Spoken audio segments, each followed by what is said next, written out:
अस्सलाम वालेकुम। कैसे हैं आप सब? उम्मीद है आप सब लोग ठीक होंगे।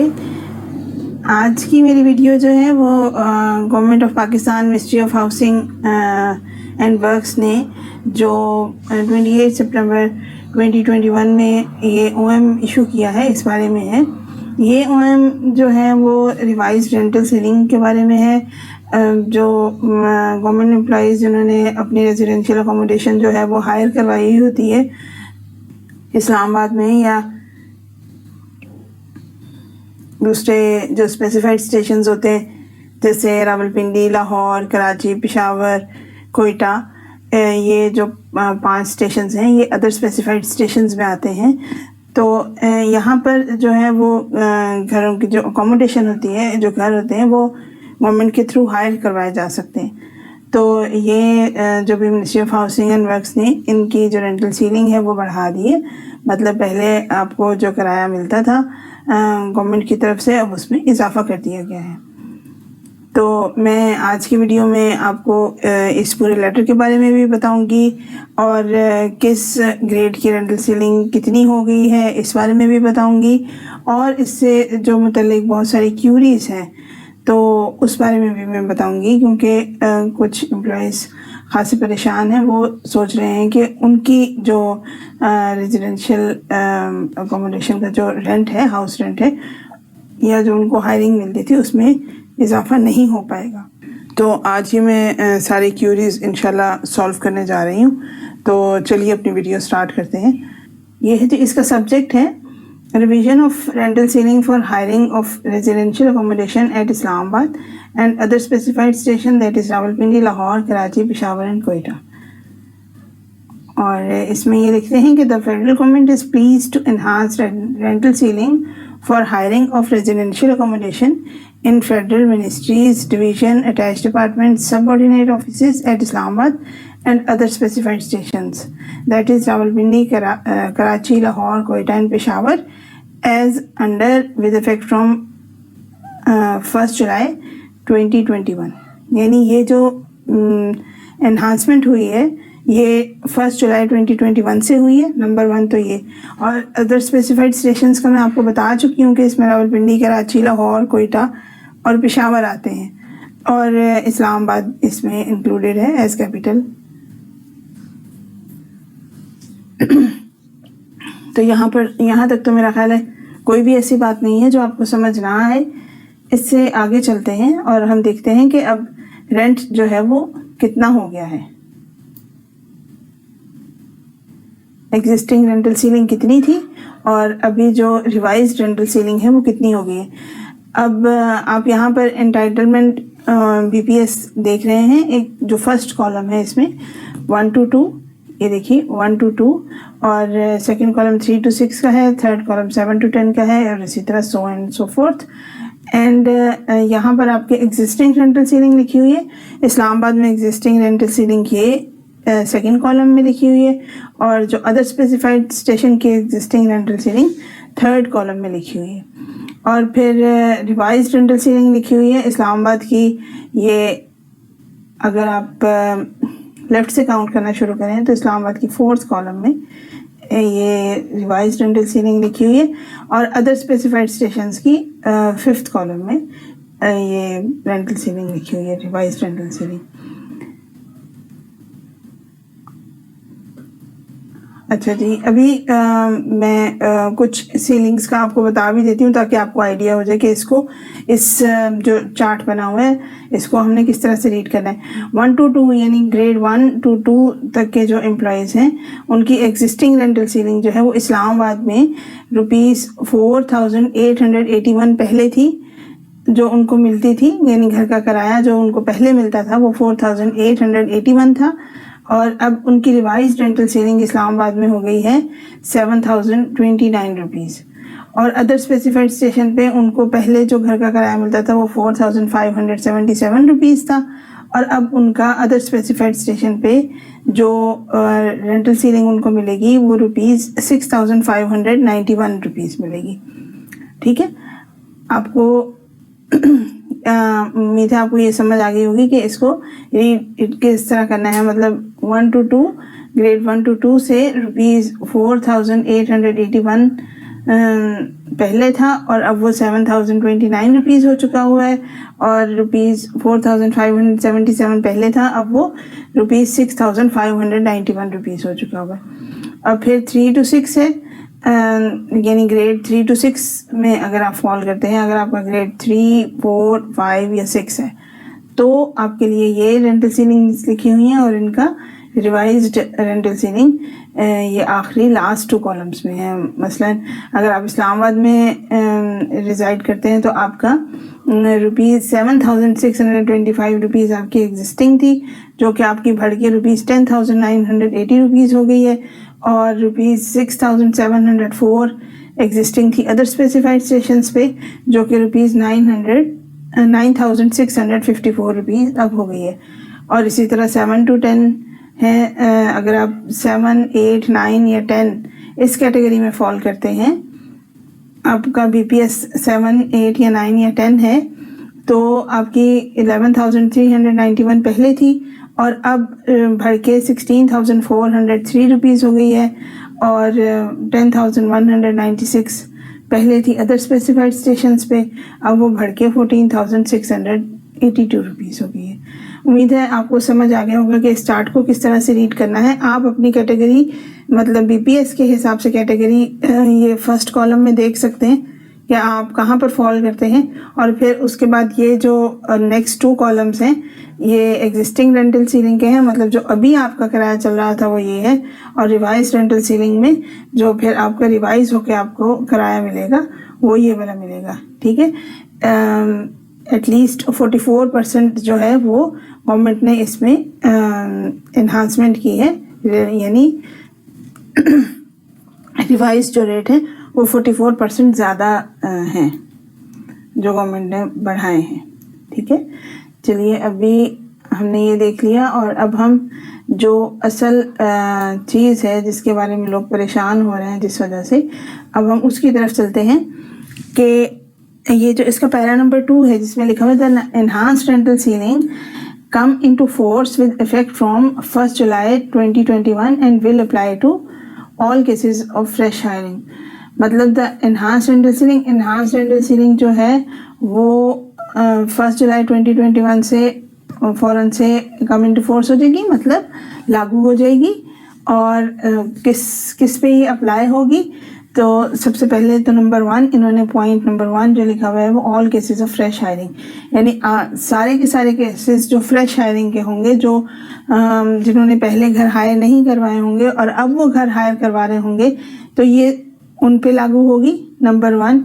Number 2, cases where the allottee occupant is obliged to pay difference of rent to the owner out of his own resources. In such a case the rent may be increased up to the owner's demand indicated at the time of filing or the allotee occupant's revised rental ceiling, whichever is less। यानी जो point number 2 है वो ये कह रहा है कि cases where the allottee occupant, जहाँ पर उन केसेस में जहाँ पर अलॉटी या ऑक्यूपेंट जो है वो किराया खुद से पूरा करके दे रहा हो, मतलब आप 10,000 के किराए के घर में रह रहे हैं और आपको जो गवर्नमेंट है वो 5,000 दे रही थी, आपकी रेंटल सीलिंग 5,000 थी सिर्फ, और 5,000 आप अपनी जेब से पूरा करके दे रहे थे, 10,000 बना रहे थे।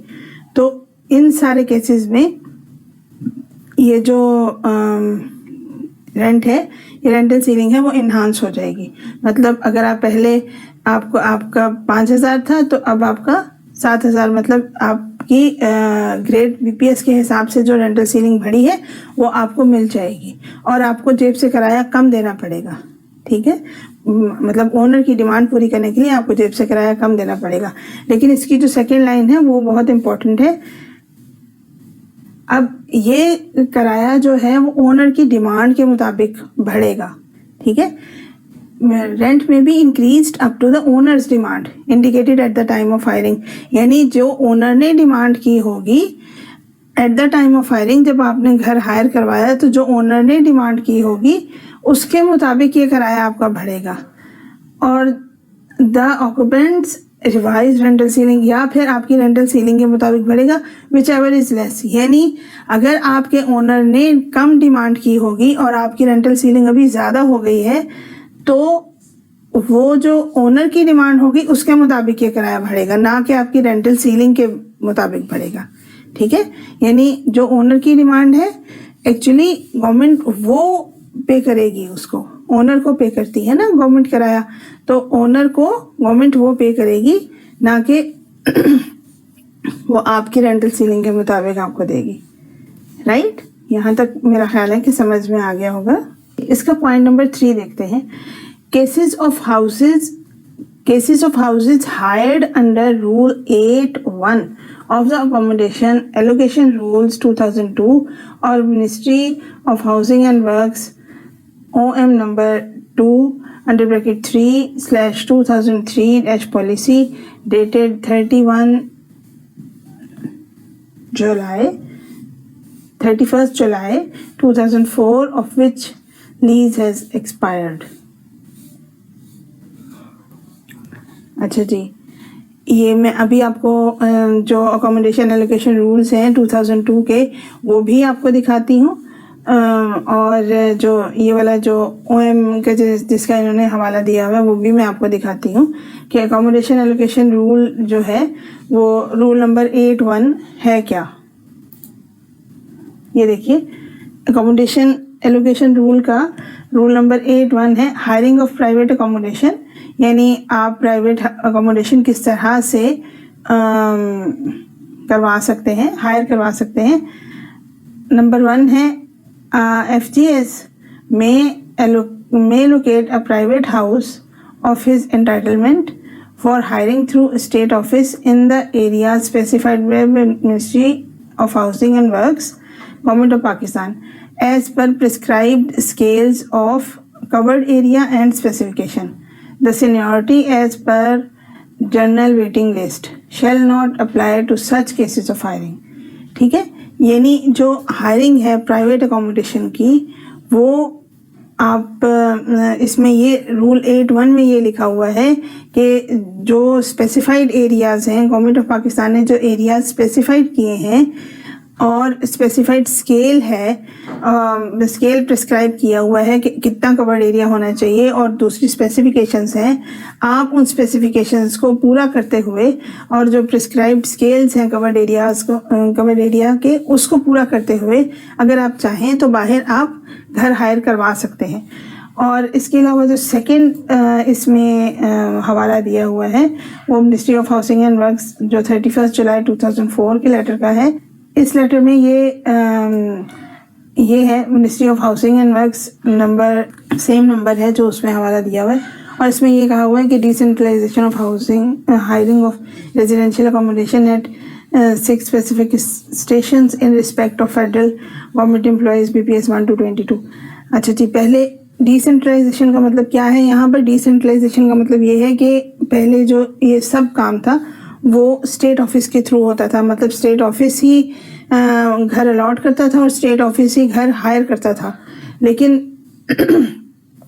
31 जुलाई 2004 में ये लेटर लिखा गया कि 1 जुलाई 2004 ऑनवर्ड्स जितने भी ये जो घर हायर होंगे और जितने भी मतलब अकोमोडेशन लोग हायर करवाएंगे, सेल्फ हायरिंग होगी या दूसरी हायरिंग होगी, तो वो जो है वो अपने ही जो उनके महकमे हैं वो करेंगे, और वहाँ पर उन्होंने रूल्स बता दिए कि इन रूल्स के अकॉर्डिंगली करेंगे। ठीक है, तो अब ये डिसेंट्रलाइज हो गया, मतलब सारे का सारा जो पहले सब स्टेट ऑफिस किया करता था अब वो अपने अपने महकमे के पास चला गया, अपने अपने महकमे के पास ही हायरिंग की फाइल्स आ गई, और अब अपने महकमे के थ्रू हर एक जो एम्प्लॉय है वो हायरिंग करवाता है, घर हायर करवाता है, और मिनिस्ट्री ऑफ फाइनेंस जो है वो इस मत में उन महकमों को जो है बजट रिलीज़ करता है।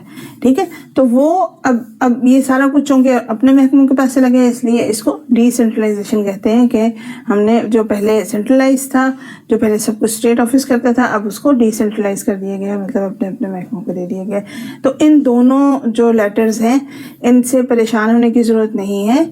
यहाँ पर अभी हम अगर देखें तो ये इसमें इन्हीं 2 लेटर्स का हवाला दिया हुआ है, एक तो डिसेंट्रलाइजेशन का कि अभी सब कुछ अपने महकमे करेंगे, अपना अपना आपका महकमा करेगा, और सेकेंडली इसमें अकोमोडेशन एलोकेशन रूल्स का बताया हुआ है जिसके अकॉर्डिंगली आप घर हायर करवाते हैं, ठीक है। और उसमें ये बताया हुआ है कि स्पेसिफाइड स्टेशंस पे, और आप उसके अगर सारे के सारे स्पेसिफिकेशंस पूरी करते हैं, आपका कवर्ड एरिया पूरा है और ऑल दैट, तो आप घर हायर करवा सकते हैं। The lease agreement may be executed with the owner as per current rental assessment of the house or the occupant's revised rental ceiling or the owner's demand, whichever is less. अच्छा जी, second line इसकी बहुत important है। First line में इन्होंने ये लिखा हुआ है कि अगर आप इस तरह से घर हायर करवाया है तो आपका जब लीज एक्सपायर होगा, ये जो फर्स्ट लाइन में लिखा हुआ है कि जब आपका लीज एक्सपायर होगा तो आप इस रेंटल सीलिंग को ले सकते हैं, ये रेंटल सीलिंग आपको मिल सकती है, ठीक है। यानी जो रिवाइज्ड हुई है रेंटल सीलिंग वो आपके करंट लीज पर आपको नहीं मिल सकती। जब आपका लीज एक्सपायर हो जाएगा तो वो रेंटल सीलिंग आपको मिलेगी। लेकिन सेकंड लाइन इसकी बहुत इंपॉर्टेंट है, वो ये सब कुछ क्लियर कर रही है। The lease agreement may be executed with the owner as per current rental assessment of the house or the occupant's revised rental ceiling or the owner's demand, whichever is less, ठीक है। अगर जैसे मैंने आपको point number 2 में बताया कि अगर आपका ओनर ज़्यादा डिमांड कर रहा है तो आपका बेशक लीज एग्रीमेंट जो है वो कम का बना हुआ है, लेकिन आप ओनर की डिमांड ज़्यादा है तो आपकी जो रेंटल सीलिंग है वो रिवाइज हो जाएगी, ठीक है। एक इसमें ओनर की डिमांड जो है वो इफ़ेक्ट करती है इस चीज़ को कि आपकी रेंटल सीलिंग रिवाइज होगी या नहीं होगी। लीज़ आपका पुराना ही बेशक चलता रहे, ठीक है, आपके 3 साल पूरे नहीं हुए और आप उसी घर में रह रहे हैं तो आपका लीज़ पुराना ही चलेगा। लेकिन अगर आपका ओनर ज़्यादा डिमांड कर रहा है और आप अपनी जेब से पूरा कर रहे हैं उस डिमांड को, तो फिर आपका जो रेंटल असेसमेंट है उसके मुताबिक आपका रेंटल सीलिंग जो है वो रिवाइज हो जाएगी। दूसरी बात ये है कि अगर फ़र्ज़ करें ओनर भी ज़्यादा डिमांड कर रहा है और आपका लीज़ एक्सपायर नहीं है लेकिन ओनर ज़्यादा डिमांड कर रहा है, लेकिन आपकी जो रेंटल असेसमेंट है जो जिस घर में आप रह रहे हैं वो आपका जो कवर्ड एरिया है वो असेसमेंट जो आपकी हुई है वो कवर्ड एरिया कम है, वो कवर्ड एरिया पूरा नहीं है, तो क्या होगा, तो भी आपको जो वो कराया है वो कम ही मिलेगा, ठीक है। आपके मतलब असेसमेंट के हिसाब से आपको कराया जो है वो कम मिलेगा, ठीक है। तो उस सूरत में आपका जो वो रेंटल सीलिंग है वो एनहांस नहीं हो सकेगी। अगर आपका रेंटल असेसमेंट जो है मतलब जो कराया है वो कम असेस हुआ है, आपके कवर्ड एरिया के मुताबिक आपका कवर्ड एरिया इतना नहीं है, वो असेसमेंट जो है वो कम बनती है। आपको जब जो असेसमेंट रिपोर्ट बनती है घर की तो उसमें जब आपका कवर्ड एरिया लिखा जाता है, कवर्ड एरिया एक स्पेसिफाइड कवर्ड एरिया होता है, तो उसमें जब कवर्ड एरिया लिखा जाता है तो वो अगर आपका पूरा नहीं है तो आपको कम मतलब फिर भी आपका जो कराया है वो नहीं बढ़ाया जाएगा, रिवाइज रेंटल सीलिंग आपको नहीं मिलेगी। अच्छा जी, नंबर 4 पे आ जाए। Cases of houses hired under rule number 9(1) of the accommodation allocation rules 2002 on self hiring basis. ये जो रूल 9(1) है अकोमोडेशन एलोकेशन रूल्स 2002 का, ये है ही सेल्फ हायरिंग से मुतल्लिक, ठीक है। मैं आपको वो दिखा देती हूँ अभी।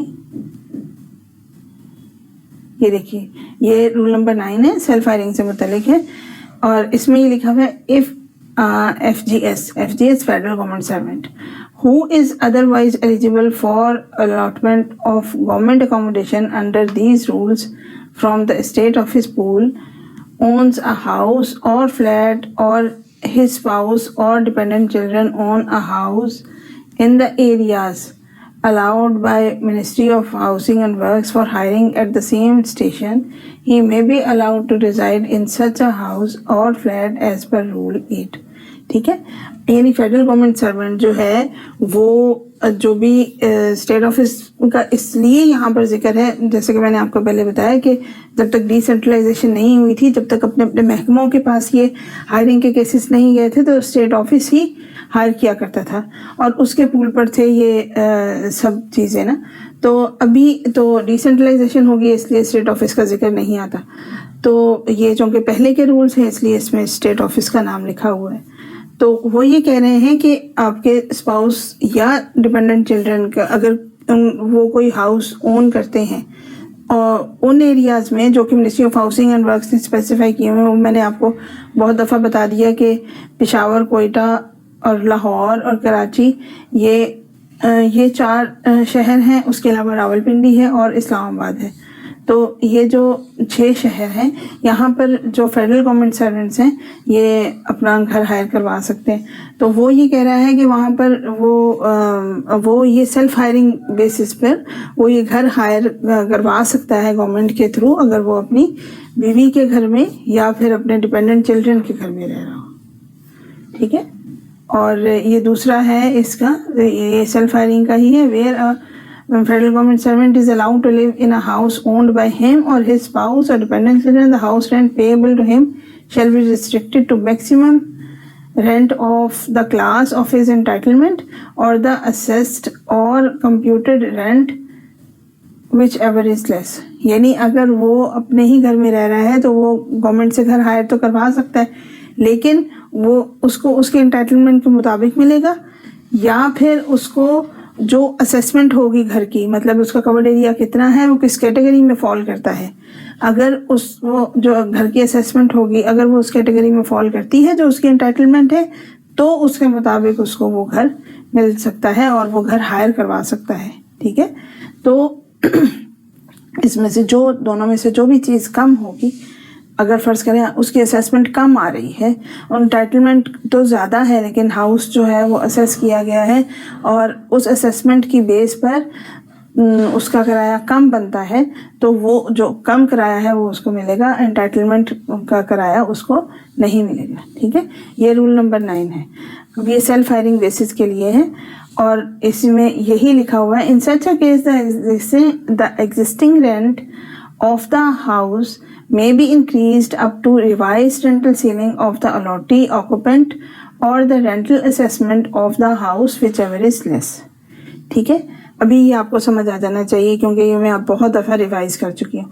इन such a case the existing rent of the house may be increase up to revise rental ceiling. अब उसने सेल्फ हायरिंग है और आपने घर हायर करवाया हुआ है, इन केसेस में आपका जो एग्जिस्टिंग रेंट है वो रिवाइज रेंटल सीलिंग के मुताबिक हो जाएगा।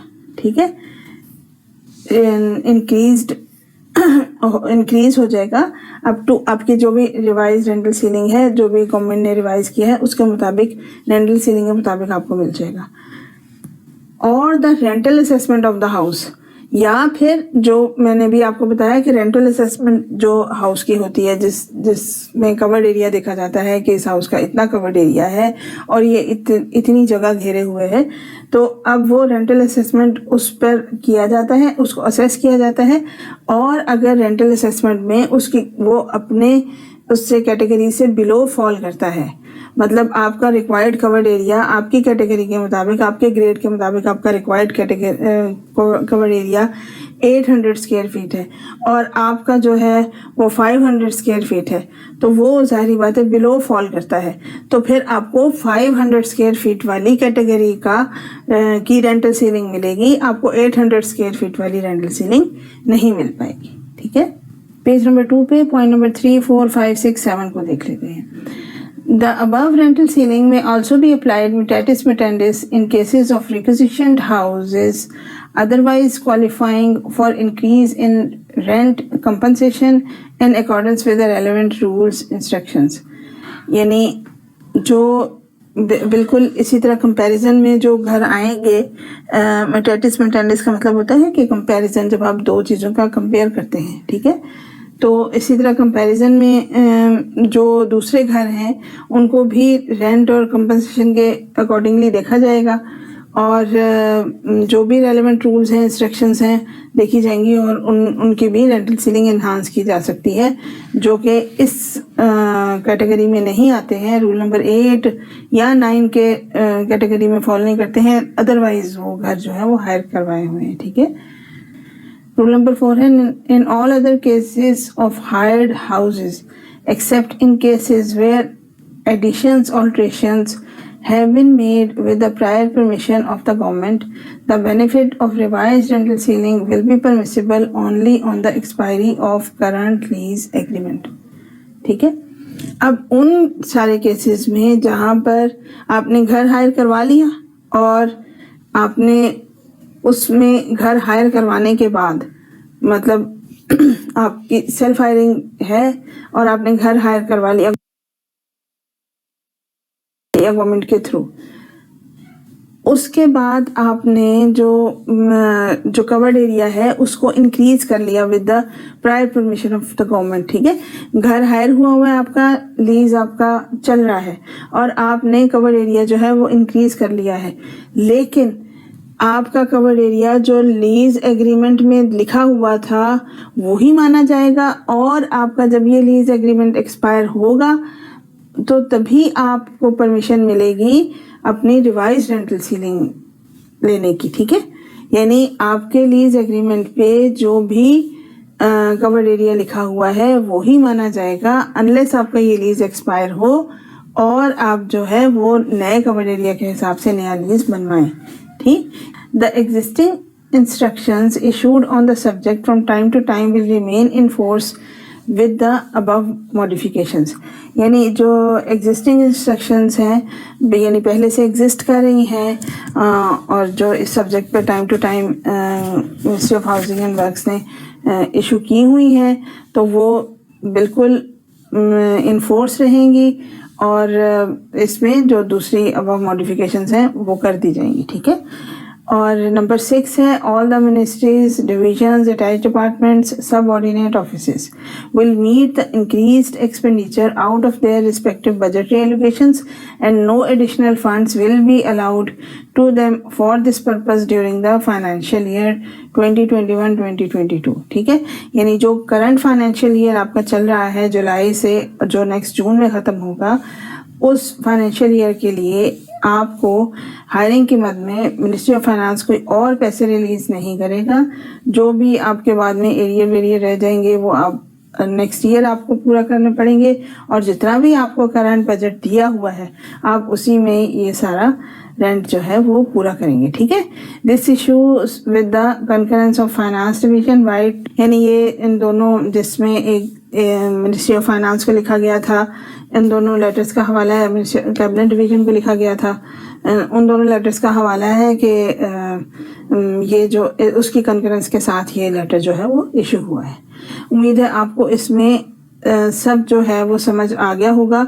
मैं हायरिंग के जो अकोमोडेशन एलोकेशन रूल्स हैं जो 2002 के उस पर मुझे भी फील हो रहा है कि मुझे उस पर एक वीडियो ज़रूर बनानी चाहिए और वो मैं इंशाल्लाह जल्दी बनाऊंगी। उसमें आपको बताऊंगी कि जो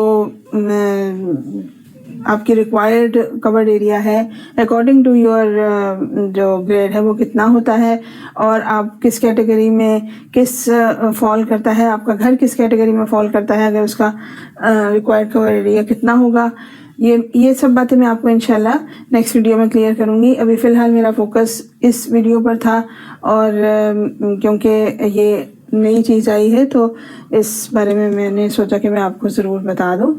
तो उम्मीद है आपको इसमें सब समझ आ गया होगा। तो thank you for your time और अगर आपको मेरी वीडियो अच्छी लगी है तो प्लीज़ मेरे चैनल को सब्सक्राइब कर दीजिएगा और मेरी वीडियो को लाइक कर दीजिएगा, दूसरों के साथ शेयर कीजिएगा ताकि उनको भी फ़ायदा हो।